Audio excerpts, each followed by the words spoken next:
Fala pessoal, tudo bem? Hoje esse videozinho eu quero mostrar para vocês como vocês conseguem criar uma API REST, uma APIzinha fake, né? Usando esse componente aqui, JSON Server. Para que serve essa API? Muitas vezes quando a gente está desenvolvendo um projeto front-end aí, o back-end não está pronto, ele está sendo desenvolvido simultaneamente. Então, quando a gente está fazendo o front, a gente muitas vezes não tem uma API para a gente estar consumindo e testando o nosso front-end, vendo se ele está fazendo as interações tudo certinho, né? O consumo certinho. O JSON Server, esse componente, ele vem para ajudar a gente nisso. A gente consegue criar rapidamente uma APIzinha. É uma API fake, né? Porque ela só gerencia retorno JSON ali e tal, não tem todo o processo de uma API, mas ela resolve nosso problema para fazer os nossos mockups e nossos testes iniciais aí, tá? Ah, essa API a gente tem nesse linkzinho ali. A gente tem basicamente esse manual aqui, né? De como que ela funciona. Então, ele vai detalhando aqui, vai explicando, vai passando quem são os sponsors, os apoiadores do projeto e tal, e ele chega numa documentação. Essa documentação mostra como instalar, como que a gente monta nosso JSON, como que a gente sobe esse servidor, detalha as rotas que a gente tem, né? A gente pode ter get, post, put, patch, delete, pode criar novas rotas se a gente quiser criar rotas manualmente, então ele vai explicando tudo aqui embaixo. E o mais interessante é que ele promete que a gente consegue criar essa API, né, sem programar nada, e em menos de 30 segundos. Esses 30 segundos aqui é um pouco relativo, né? Até dá pra gente fazer, mas a gente demora um pouquinho mais para montar nosso JSON, tudo certinho. Mas não é nada muito além disso, a gente consegue bem rapidinho. Em uns 10 minutos de vídeo aí a gente vai montar todo o nosso JSON Server e vai testar ele, tá? Então a primeira coisa que a gente vai estar fazendo, né? A gente vai estar configurando esse nosso projetinho. As ferramentas que a gente vai precisar. O NPM, que é o gerenciador de pacotes do JavaScript, né? A gente baixa o Node.js, a gente já baixa o NPM junto. VS Code, que é a ferramenta de edição, né? Eu poderia estar editando aqui no próprio Notepad++, se quisesse, mas eu vou usar uma ferramenta de edição de fontes. O Git é opcional, que é fazer a gestão das versões, né? Para a gente poder subir no GitHub ou distribuir para alguém esse pacote. E o Postman para fazer os testes. O VS Code e o Git são opcionais. Tá? O Postman, apesar de ser opcional também, a gente vai usar ele para teste, então é bom a gente ter. E daí às vezes a gente não sabe se é nosso front-end que não está legal, não está conseguindo consumir a API, ou se tem um erro na API e tal, o Postman ajuda a gente a resolver isso. Tá? Então vamos usar os códigos. Aqui do lado eu deixei, eu vou depois colocar na descrição do vídeo, alguns comandinhos básicos aí para a gente iniciar nosso projeto. Tá? Então a primeira coisa que eu vou fazer, eu vou vir aqui num diretório qualquer, vou deixar aqui do lado, vou criar um novo diretório dentro dele. Vou chamar de fake JSON server 2. Eu já tenho um ali, então vou chamar de 2. Vou entrar aqui só para abrir meu VS Code já na pasta certinho, né? Vocês podem usar o jeito que vocês acharem mais interessante. Vou fechar esse cara aqui. Primeira coisa que eu vou fazer aqui, eu vou dar um Ctrl aspas, né? Para chamar meu terminalzinho aqui embaixo. E no terminal aqui agora, deixa eu ampliar, eu vou começar a fazer a instalação.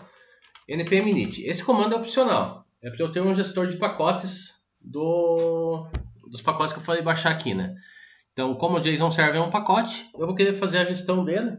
Para a hora que eu distribuir esse servidor, passar para alguém e tal, a pessoa poder ir lá só digitar um comando npm install e já sair rodando esse meu JSON Server também, para não precisar fazer outras configurações junto.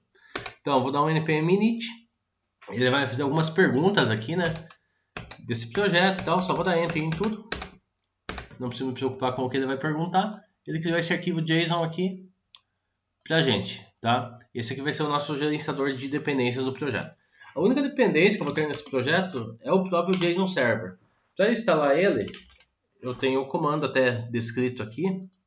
Depois eu compartilho, né? Esse é npm install JSON Server. Ou só npm JSON Server, né? Que daí é a abreviação de install. Então, vou dar o comando aqui. Se a gente pegar a documentação, na documentação ele diz para a gente instalar ele com o parâmetro "-g", tá aqui, ó, "-g JSON Server". Significa para instalação global. A gente vai fazer uma instalação local, só para o nosso projeto. Então, npm JSON Server. Agora ele vai baixar os pacotes, né? Vou baixar tudo que compõe esse componente. Tá fazendo a baixa ali, não demora muito. Fez a baixa, colocou no meu package JSON a dependência desse pacote na versão atual que ele está. Esse carinha aqui eu posso estar fechando. Outro comando que eu vou dar aqui é opcional também. Vou até descrever aqui no nosso documento, que são comandos opcionais, né? Esse aqui é opcional. Esse aqui não é opcional, então não vou escrever nada. Esse aqui é opcional. Vou fazer isso porque depois eu posso distribuir se eu quiser, né? Esse aqui daí, consequentemente, são opcionais também. Posso distribuir essa aplicação pelo Git, GitHub e tal, qualquer plataforma de gestão de versões. Então, Git init não vai fazer nada visivelmente, ele só vai destacar aqui como no VS Code, né? Ele vai destacar para mim que esses pacotes aqui estão para fazer a integração, estão pendentes de eu commitar eles, né? Eu só vou fazer um arquivo aqui dentro, que é Node Modules, eu não quero commitar. Na hora que eu commitar, eu quero commitar só os outros arquivos. E a Node Modules, em outra aplicação, alguém que estiver fazendo um clone desse meu projeto, é só a pessoa dar um npm install e ele vai criar o Node Modules com base no que tiver no package JSON, tá? Então eu vou criar aqui na mão um arquivo chamado git ignore. Esse arquivo eu posso colocar aqui dentro o que eu não quero subir para o meu gerenciador de versões. Então vai ser o Node Modules. Esse cara eu não quero subir para o meu gerenciador de versões, tá? Então ele já até mudou a cor aqui, já mudou que não tem mais 1000 pendências, tem só 3. Eu queria ver aqui, será que eu consigo facilmente aumentar? Opa, diminuir? Não, quero aumentar. Então, view. Zoom out. Opa. Ctrl mais, Ctrl mais, Ctrl. Aí, garoto. Ctrl mais, vamos Ctrl menos. Fechou. Fica mais fácil para a gente estar visualizando. Então, o Git ignore só vai servir para isso por enquanto. O package JSON já está aqui. Tá? Agora eu posso fechar esse package JSON e vou criar o último arquivo que eu preciso criar, que é meu banco de dados. Então, vou criar um arquivo chamado db.json. Tá? Esse arquivo db.json vai ser especificamente a estrutura dos dados que a nossa API precisa. Tá? Então, como ele é um JSON, vou começar abrindo e fechando chaves. E aqui dentro agora eu posso definir os endpoints, as rotas dos meus endpoints. Tá? Então aqui eu vou criar, o primeiro deles que eu vou criar é um contato, por exemplo. Aqui é a estrutura de um arquivo JSON, né? Então eu abro ele com chaves, coloco o nome do meu atributo, né? Abro colchetes e aqui dentro eu abro chaves de volta. Cada conjunto de chaves aqui dentro agora vai ser um contato, tá? Então eu vou criar 2 aqui só para a gente tá brincando um pouquinho. O JSON Server trabalha com ID, então eu tenho que ter um campo chamado ID. Normalmente qualquer projeto tem esse campo, né? Um ID, um nome. Vou colocar pouca coisa para não me estender muito, né? E um e-mail, pode ser, né? E-mail. Vou colocar o meu e-mail aqui. Vou criar só mais um contato aqui. ID 2. Nome Joaquim. E-mail pode ser joaquim@gmail.com, por exemplo. Então aqui está pronto o meu arquivo JSON, tá? Eu vou criar só uma rota aqui para contatos, né? Um endpoint contato. Poderia criar outros, como é que eu faria, né? Basicamente eu dou uma vírgula aqui e coloco outro contato, outro endpoint que eu quero aqui embaixo. Depois a gente cria, só para a gente entender como é que faz. Ou vou criar já então. Contato, posso criar aqui um grupo, por exemplo. Então, esse grupo aqui, dentro dele eu vou ter um ID também, né? Que eu posso repetir o ID 1, porque ele é de um outro endpoint, né? Só preciso manter minhas aspas. Só uma descrição. Grupo trabalho, por exemplo. Vou criar um outro grupo aqui com ID, descrição, amigos e assim por diante. Tá? Então eu já tenho dois endpoints aqui. Contato e grupo. Como é que eu subo agora esse servidor? Basicamente é JSON Server -- what, para ele ouvir, ver na verdade, né, esse arquivo, buscar os dados desse arquivo e se adequando às alterações que foram feitas, né? E aqui agora é o nome do meu arquivo, db.json. No enter, Opa, aconteceu um errinho aqui. Por quê? Não é JSON espaço, é JSON-server. E agora subiu. O que ele fez? Ó? Ele me diz aqui basicamente os dois endpoints, né? Os dois pontos que eu tenho. E aqui ele dá o linkzinho global. O legal desse JSON Server é se eu acessar esse meu linkzinho global aqui, ele me traz uma mini documentação, digamos assim, né? Do que eu posso acessar desse cara. Então eu tenho... posso usar o get, o post, o put, o pat, o delete e o options, tá?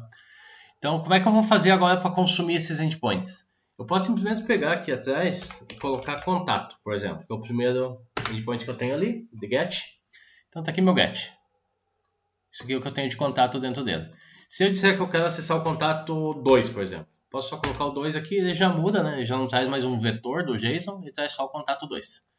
A mesma coisa é válida para o grupo. Então tá aqui o grupo, né? O ID1 trabalho, 2 amigos. Se eu quiser só acessar o ID1. Então aqui eu já sei que meu JSON Server está funcionando. Só que aqui eu só consigo passar comandos get, né? Eu vou vir agora aqui então no Postman para fazer os testes dos comandos, dos outros comandos. Eu já deixei pronto aqui para a gente não perder muito tempo os endpoints, né? As chamadas. Então aqui eu estou chamando um get por contato, sem nada na extensão. Se eu der um executar ali, opa, estou com a porta errada aqui, estou com a porta 3000. Uma coisa, só para mostrar para vocês também. Aqui eu subi o servidor, por padrão, ele sobe na porta 3000. Se eu quiser mudar essa porta, como é que eu faço? Vou derrubar ele aqui, dou um menos port, subir na 3001. E ele já vai subir na porta que eu quero, se a 3000 eu já estiver usando para alguma outra coisa, tá? Então aqui eu vou manter a 3001 agora, que é a porta que eu subi lá. Então tá aqui meus dois contatos. Quero buscar um contato só. Quero buscar só o contato 1, é um get barra contato 1. Executo, buscou só o contato 1. Quero... Deixa eu pensar aqui. Eu estou alterando o contato 3, mas o contato 3 eu nem tenho, né? Primeiro eu vou fazer um post. Então o post é incluir um contato. Eu vou incluir aqui o contato Camila, por exemplo. Opa, não é aqui no body, né? Quero incluir o contato Camila. E-mail C Camila. Vou dar um post, o post aqui, né? Vou executar. O que vai acontecer? Ele incluiu o ID3 Camila dos Santos Dumont. Se eu for olhar agora no meu arquivo JSON, como é que ele está, eu passo a ter o contato da Camila aqui dentro. O ID ele coloca no final, mas aqui a ordem não interfere no que a gente está fazendo, né? Porque eu não passei o ID aqui. Então eu já dei o post na Camila dos Santos Dumont. Agora eu posso dar um put. O put em quem? Vou dar no ID3, que é o que eu acabei de criar.